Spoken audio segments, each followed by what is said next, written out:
you someone who tries to drive while distracted by your phone? Someone who props it on the steering wheel or peeks down at it for a glance? Or just scrolls and scrolls? If so, you could be the next person to get into a fender bender, get a ticket, veer off the road, or even cause a crash that kills you or someone else. Enough already. Put the phone away or pay. Paid for by NHTSA. Now tuned into the greatest. So when that bag come, I won't fumble. I'm just stacking on the low, but hey, I'm tired of being humble. Let me get to it. That motivation music. Get control of your life, don't let nobody else do it. Cause we're not gonna have Metro S550s cruising. Feel like you winning on the ground. Yes, sir. What's up, everybody? Welcome back to The Run with me, Manny Wilson. All the way from Detroit to Chicago to your speakers and headphones. You know, I appreciate you tuning in to the first interactive sports podcast, something like a community that makes sure your voice is heard. So if you hear something you agree with, you disagree with, or even if you just want to outsmart me on something, go ahead, shoot us a quick take, 219-413-9405. And of course, we'll play your take back on our next episode. And then speaking of episodes, shout out to SeatGeek for sponsoring this episode. Get $20 off your first ticket purchase when you use the promo code The Run Podcast. Now, this code can only be applied for first-time users on the mobile app or website. So I don't know about you, but basketball season, the playoffs is about to start, and this is a very exciting time. And actually, you know, this is some crazy news that's going on in the basketball world as well, because the Denver Nuggets, although the playoffs are starting, they seem to miss the memo because they fired their head coach, Mike Malone, and they also fired their GM, Calvin Booth, as well. Now, mind you, playoffs literally starting in a couple weeks. They only had about 3 games left, and they let both of them go. And I don't know why, but apparently Stan Kroenke, he's the one who's the chairman and the owner right now for the Denver Nuggets, and he said he's done. It can't do anything about it. He put out some statements, and in the statements, it was just kind of just nice wordplay. Nothing to really tell us the true reason behind why these two guys got fired. But here's what we know. And I'm going to give you my initial reaction because this blew my mind. But we know the playoffs start in less than a month. 3 games left of the regular season. They're fighting for a playoff spot in the West to be a higher seed right now. They're currently the 4th seed. And then right now, it's insane to me because when you look at the overall aspect of coaches getting fired before the playoffs, this is the second coach that's been fired right before the playoffs. The Grizzlies fired Taylor Jenkins, their head coach. They got rid of him before the playoffs. And now the Denver Nuggets getting rid of Mike Malone, who's an NBA champion, which is crazy, right before the playoffs. So that's now 4 of 6 coaches, 4 of the last 6 coaches to win a championship is no longer with their actual team that they won the finals with. So it's wild to me. You had, and I can pull up the actual list of guys, but you had a good amount of guys and some good coaches that was there. Nick Nurse was one of them as well. He coached the Raptors in 2019. Frank Vogel with the Lakers in 2020. Mike Budenholzer with the Bucks 2021. Denver Nuggets won the finals 2023. Now Mike Malone is fired. So it's crazy to me that all of these championship coaches who've won 4 of the last 6 are no longer with the team that they won a championship with. And I don't know what's going on. So when I seen this firing happen with the Denver Nuggets, immediately I'm thinking this might be damn near the dumbest move since the whole Luka Doncic getting traded from the Dallas Mavericks team, because this is just wild. Why are you trading and why are you firing your coaches right before the playoffs?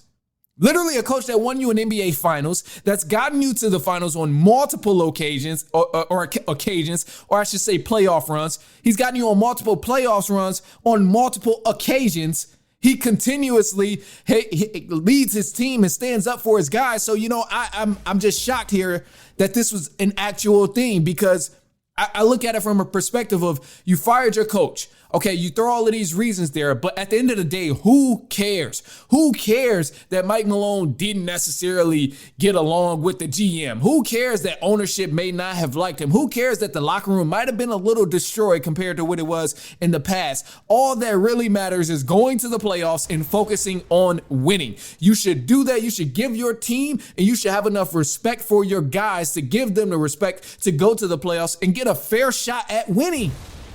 Because I'm going to tell you right now, getting Mike Malone fired and letting him go and getting rid of the GM, that's not going to solve nothing come playoffs. You think the morale was bad when Mike Malone was in a head coaching position? It's going to be 10 times worse now with no head coach. Like, are you kidding me?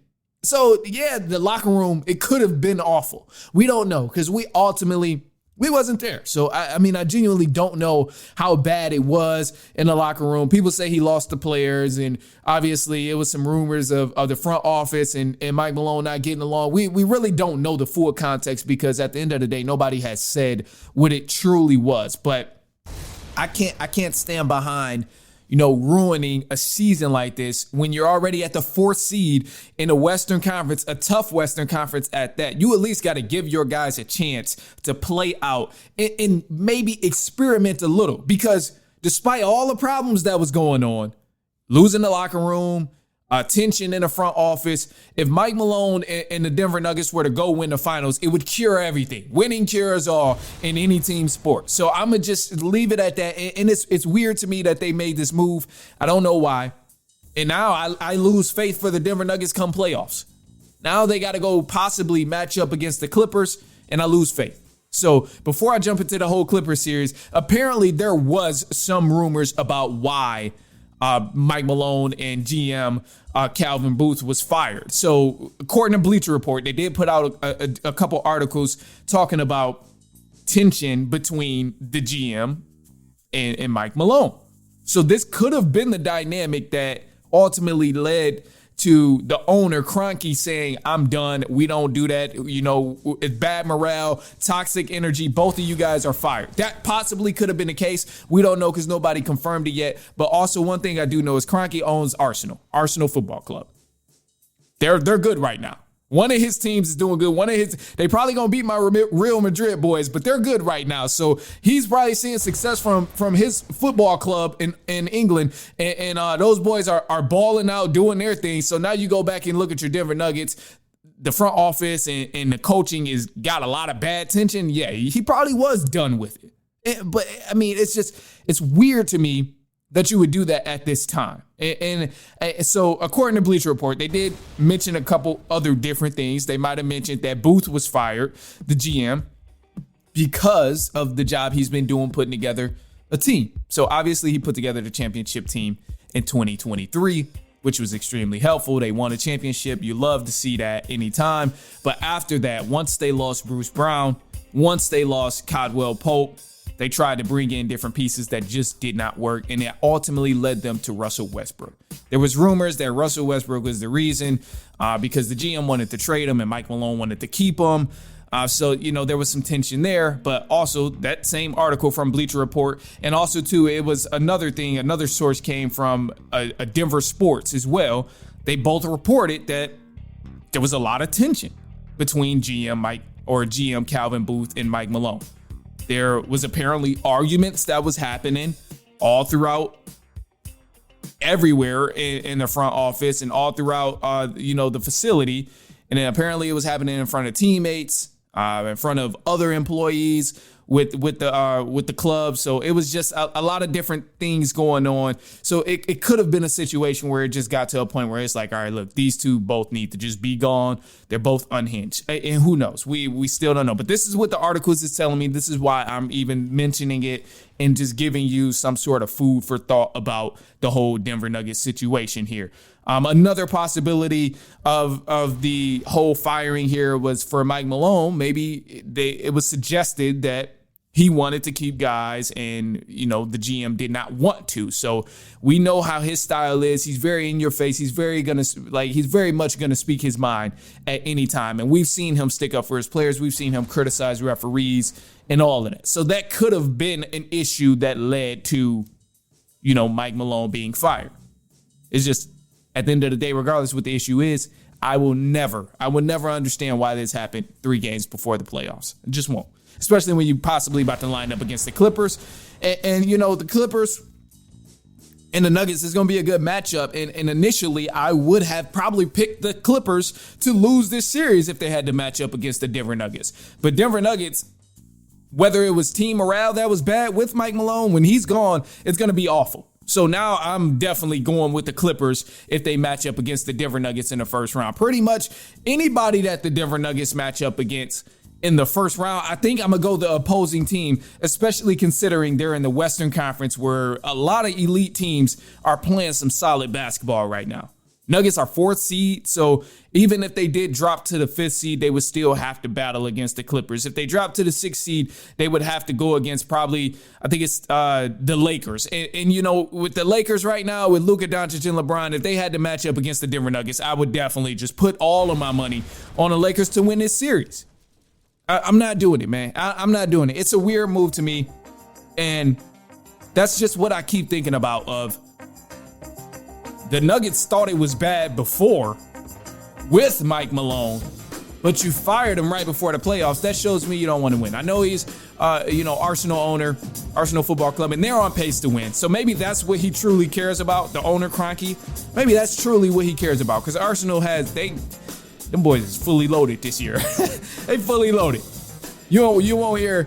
I'm quiet about the Champions League right now with Real Madrid, and I'm quiet. You won't hear a peep out of me about how good Real Madrid is and what they're going to do, because Arsenal has been a problem from the very beginning. So I'll give him an applaud on his football club.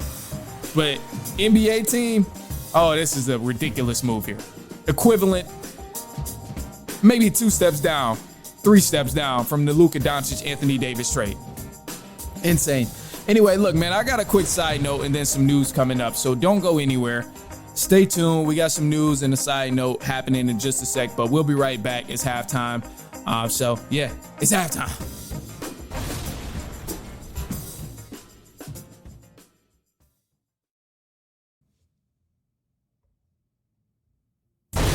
All right, so I got a quick side note here, and in this side note, I got to celebrate my team a little bit, because my team is in the playoffs, man. It's been a long time now. It's been a long time since my Detroit Pistons have been in the playoffs. I believe it was 2019 since the last Pistons playoff appearance, and at that point we knew we was getting the boot early because we had to play LeBron and up. So it wasn't even anything to be happy about. It was just more so like, cool, they actually did something they haven't done in a long time. But right now, man, with my Pistons, I'm excited because as of now, it's looking like we'll probably have a New York Knicks matchup or possibly a Milwaukee Bucks matchup. And I'm okay with either, but I don't really know which one I favor as of right now between the Knicks or the Bucks. Part of me wants to say the Milwaukee Bucks because they have no Damian Lillard right now and they're a little banged up. But also you look at the New York Knicks, that's who the Pistons play tonight, and it's going to be an interesting game, but maybe not because they got so many injuries on the Knicks side where people are resting and stuff. So you just don't know how it's going to go.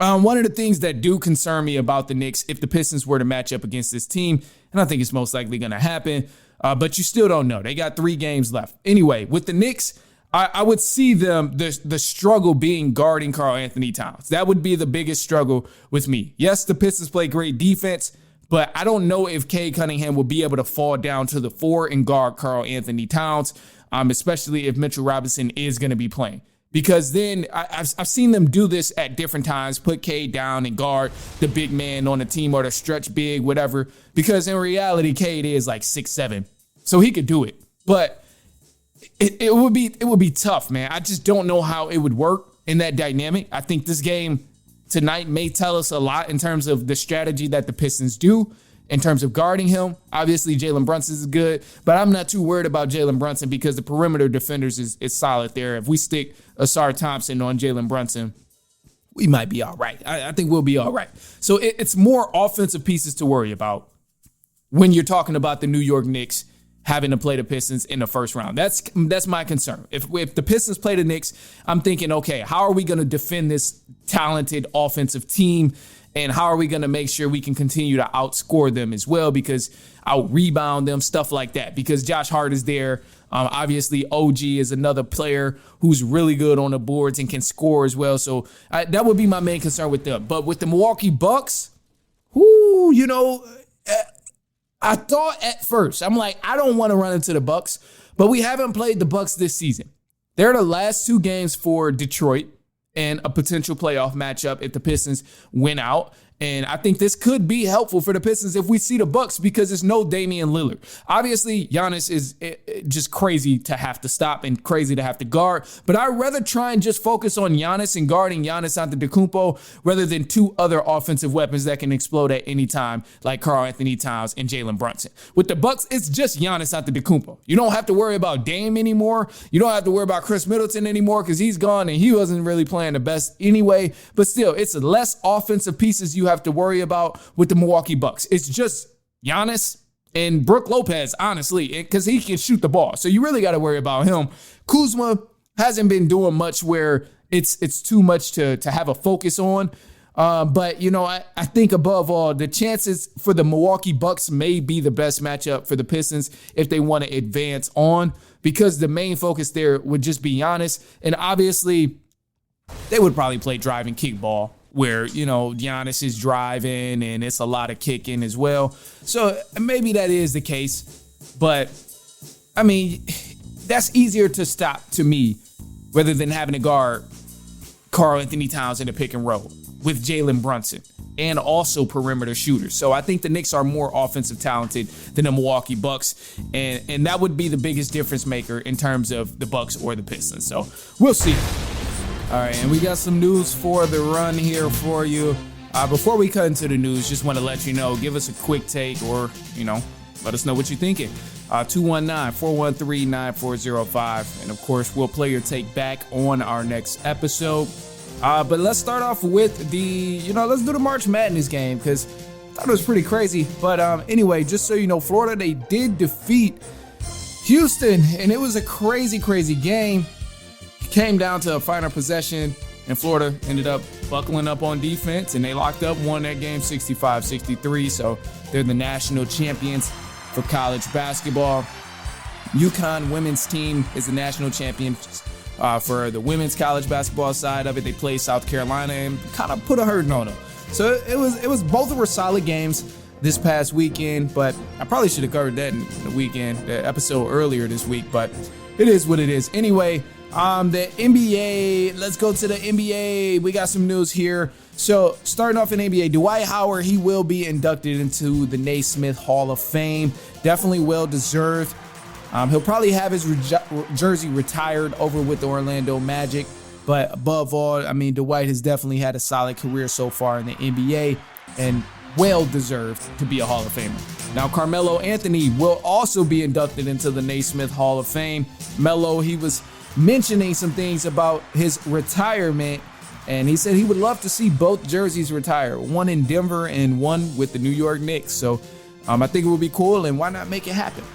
Why not make it happen? And I think about that tradition too of the one number thing. So obviously Nikola Jokic with the Denver Nuggets wears number 15, and typically whenever someone retires a jersey, the number is no longer wearable. I think we got to change that. I think it's time to change that. And I think it's time that we start to send two great numbers, two great jerseys in the rafters with some of these stadiums, man, because Melo deserves his jersey up there, and Nikola Jokic, we know he deserves his jersey up there, whether he leaves Denver or not next year. Who knows? But anyway, so some other things. The Cleveland Cavaliers, they finished as the number 1 seed in the Eastern Conference for the first time since 2015. Man, 10 years ago. How crazy is that? Crazy. But no, shout out to the Cavaliers, man. They've been balling, doing their thing. We don't know who they'll match up with just yet because obviously things are still going on to figure out who's the play-in teams and who's not going to be in the play-in and who's going to be the 8th and 7th seed. So it'll be interesting to see some of the play-in teams right now in the Eastern Conference. Let's start there. Miami Heat, Chicago Bulls, Atlanta Hawks, and then Orlando Magic. These other teams are secured so far. I'll go through it. Cleveland Cavaliers are the number 1 seed. The Boston Celtics are the 2nd seed. New York Knicks are the 3rd seed as of right now. The Indiana Pacers are the 4th seed as of right now. Milwaukee Bucks, 5th. Pistons, 6th right now. So the 4th through 6th are liable to change depending on who wins out and who loses in the Eastern Conference. But nonetheless, those teams will all be in the playoffs. They've clinched berth in the playoffs. Now, the Western Conference is pretty tough too. So we know Oklahoma City Thunder, they've been solid this season, number 1 seed. Rockets are at 2. Lakers are at number 3. They officially clinched playoff berth the other day. The Denver Nuggets, they're at number 4 right now. LA Clippers, number 5. Memphis Grizzlies at 6. And then your play-in teams, you got the Warriors, Timberwolves, Kings, and the Dallas Mavericks. Now, some of these teams are still liable to change in terms of who's going to be in the playoffs and who won't. Some of these seems like kind of really through 4 through 8 is what is all liable to change. So you don't really know. Warriors could possibly move up, but at the end of the day, it's still just trying to figure it out. And these last 3 to 4 games is really about to make a difference. So we will see. However, I've been hearing some whispers about a team. They're not in the playoffs right now, but I think it's necessary to have this conversation because I think we need to redefine what some of these words mean that we use as fans, because I'll never understand. I seen the Pelicans, they shut Zion Williamson down for the remainder of the season, as they should. They did it like a week ago. I mean, they got the second worst record in the West, so I'm not even upset about that. But the thing that bothered me about Zion Williamson when he did get shut down is people were considering Zion Williamson a bust. And I'm like, Zion a bust? Hell no, we not doing that. And I'm like, what's the new standard for who's considered a bust? Like, what characteristics are we throwing into guys who are considered a bust? Because Zion Williamson is not a bust at all. I mean, this is a dude that's averaged above 20 points since he stepped into the league. Now, you can say he's injury prone. You can say he's always hurt. You can say he's unhealthy and this is bad for a team. I'll accept that, but I damn sure ain't accepting a bust. That's ridiculous because he's still extremely impactful when he is on the floor. Zion gets rebounds. He can facilitate. He can score. He passes well, all of that. And, of course, we know he plays defense. So I can't accept the bust. The only skill Zion Williamson is lacking is the skill of availability. That's it. And I'll accept any argument for that. But when I'm thinking of guys who are considered a bust in the NBA, I'm thinking Ben Simmons, Kwame Brown. Like those are the names that I'm thinking when I'm like, okay, this dude's a bust. But like health-wise, because the dude is unhealthy, we saying he's a bust? No. I'm not doing that. Because before he was even injured, he was averaging 27 and 7 rebounds. His second year in the NBA. Crazy. But this is a bust. No, we're not doing that. And then the next season, coming off the injury, he still averaged 22 points. So we're not doing that. It's not that he's a bust. He's injury prone. We can accept that. But I think a lot of this whole bust type of talk and trying to put that label on guys who are actually very talented and in the NBA, I think a lot of that stems from trying to call every single person who was good in college the next LeBron James. That was the issue right there. All through about maybe, what is it? Maybe I would say probably like 2008 even, all the way through like 2008 to 2022. That's when all we heard was, oh, this dude's the next LeBron. He's the next LeBron coming out of college. He's the next chosen one. He's going to be like this. They did it with OJ Mayo. They did it with so many other people who were talented going to college and coming out of college of saying, oh, they're the next LeBron. That's why you got people who don't live up to any of the hype because the expectations is insane. It's ridiculous. So, I consider, other guys a bust, but Zion, a guy who is clearly dominant in the league when he is healthy. Oh yeah, we not doing it. I cannot allow that label to be tagged on to Zion Williamson. You can say a lot of different things about Zion, and it's some foul things about Zion. Not necessarily his game, but you can say a lot of, some people know what I'm talking about. I'll accept that, but we're not gonna label him as a bust because he's had, in his 4 or 5 years in the league, he's had a better career than Ben Simmons already. Anthony Bennett, way better career. Kwame Brown, way better career. Darko Milicic, way better career. Like, he's had a better career than all those guys who I consider busts. So what is the true definition for a bust at this point in 2025? Like, what are we calling a bust? Is this just because the guy is unhealthy, so now he's a bust? Like, that's not cool, man. And if so, that definitely has to change. So I think it's important that we re-identify what we are going to consider a bust in the NBA, because this is just not it, man. And who's to say him being hurt isn't on the Pelicans? What if it is? What if it's the way that they're managing him? I know they had him playing every other game, but what if it's the staff? Like, what if it's on them? Like, you can't put all of this on Zion. We've seen him struggle with his weight early on, which he did. And then he began to lose weight and get a little slim and cut weight.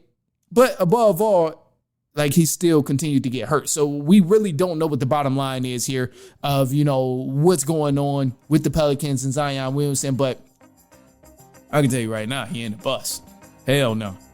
I guarantee if I ain't even gonna throw that scenario out here. I was just gonna say something about the Lakers possibly getting Zion. Lakers fans believe everything.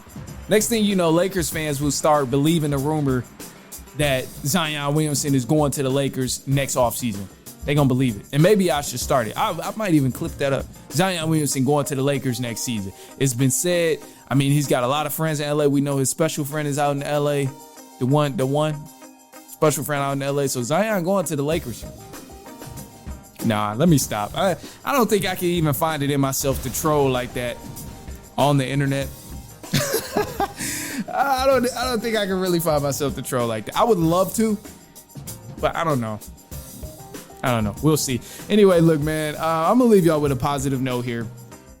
And the positive note is just going to be to rest and reset. Sometimes you got to take a couple steps back to realize what you're even doing wrong, or if you're doing anything wrong at all. So I'm going to just say rest and reset. And you might realize a couple different things like, damn, actually I was on track, or maybe this old idea that I once used was really good and I need to get back to that, or I'm doing exactly what I need to do. So just rest and reset.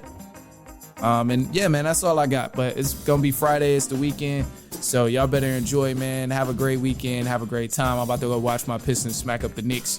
Hopefully it actually happened. Then we're going to get to the playoffs and smack them up again, or possibly the Milwaukee Bucks. You know what it is. You know how it's going to work out. No, it don't matter who the Pistons play. It don't even matter who the Pistons play come playoffs. Whether it's the Knicks or the Bucks. Either way, I need to get my belt. They catching that belt. Just know. Either way, it's happening. Don't let Ivy. Please don't let. If Ivy come back in the playoff, oh man, I ain't gonna. All right, I'm gonna leave y'all be. I've been talking too much anyway, rambling. Anyway, look, man, we'll be back later on next week, and so on and so on and so on.